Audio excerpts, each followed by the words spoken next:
That's a really, really good picture of me. So no pressure.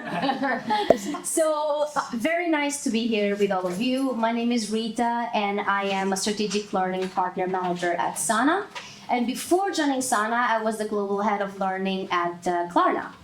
And today I'm here to try my best to offer you a few realistic reflections about AI, but hopefully as well about what that could potentially mean for us in L&D.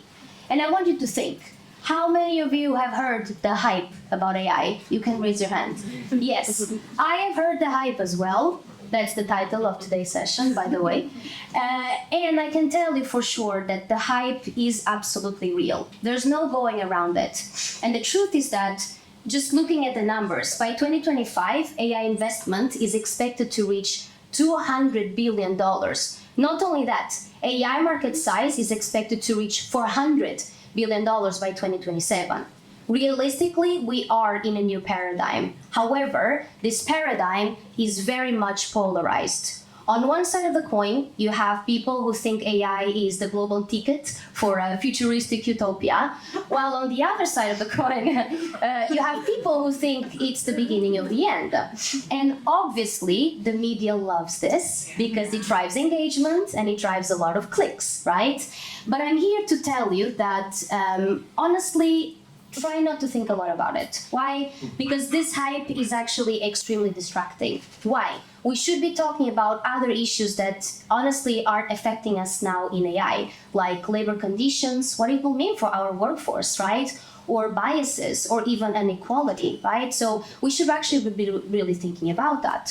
So for me, this hype is extremely distracting, and I kind of see the future of AI and humanity being in kind of the messy middle between, the messy middle between peril and promise. It's kind of a messy truth. And the truth is, AI is not really there yet. I love Jeanette Winterson, amazing author, and she has a quote that I love. AI is still a tool. We aren't at the AGI state yet. There is no other to blame. It's really down to us. And I also want you to think about, and I was reading an article by Fei Ling. She's a Stanford professor of computer science, and she said something that I really love. She said that AI is not promising us anything. It's the people, it's the media who are promising us that. And AI is just a software that is made by people, governed by people, and deployed by people, right? And that really made me think about, well, I will be doing this speech in front of a people, see what I did there? And a people group, and I think no more better than us to truly understand this concept of human agency. So in the end of the day, it's truly up to us. What I'm here to try to do is, if I can, provide you with 3 reality checks or just points of advice so you can really stay true to this purpose of human agency. Number 1, don't let AI exacerbate your flaws. AI makes you believe that it can really do anything for you. But I have a saying in my mind, and that is garbage in, garbage out. AI is only as good as the data that you are training on and as the algorithms that it's built with. What does this mean for us in L&D? It means that if you lack the necessary skills, if you lack the awareness of your organization, then honestly, AI is just going to deepen your bad L&D strategy, which is true. What I like to say, and maybe a metaphor, and I have a beautiful picture of me with a chef's hat, is that you are the chef and AI is the ingredient, not the other way around. AI will not and should not actually replace your L&D leadership. So whatever you put in is what you're gonna get out. So get to know your organization. Reality check number 2. While you shouldn't let AI exacerbate your flaws, 100,000%, you should let AI really heighten your strengths. What does it mean? It means that, realistically speaking, were you hired because of your ability to schedule amazing training sessions, or even ability to, note down every person who was part of those training sessions? No. But realistically speaking, a lot of us actually, come to L&D, and that's what ends up happening.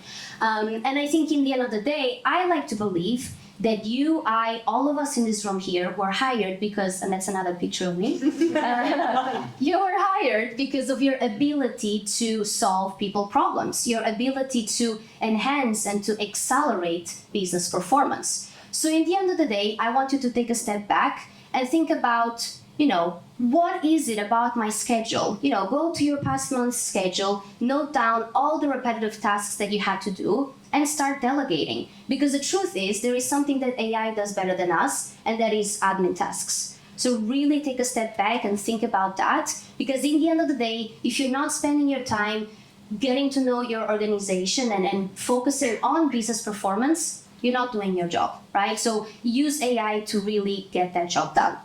And last, but certainly not least, if there's one thing that you need to start doing more, is asking better questions. And there are 3 categories that I want you to think about.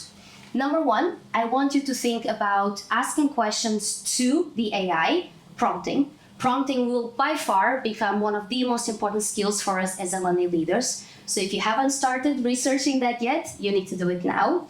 Number 2, you need to start asking better questions about AI to software vendors, to experts, so that you really don't take anything for granted, especially given how fast this technology is evolving. And last, and probably the most important thing of all, start and continue asking better questions to your learners. And I'm not referring to assessments. I could talk for days about how assessments don't work as well as we think they do.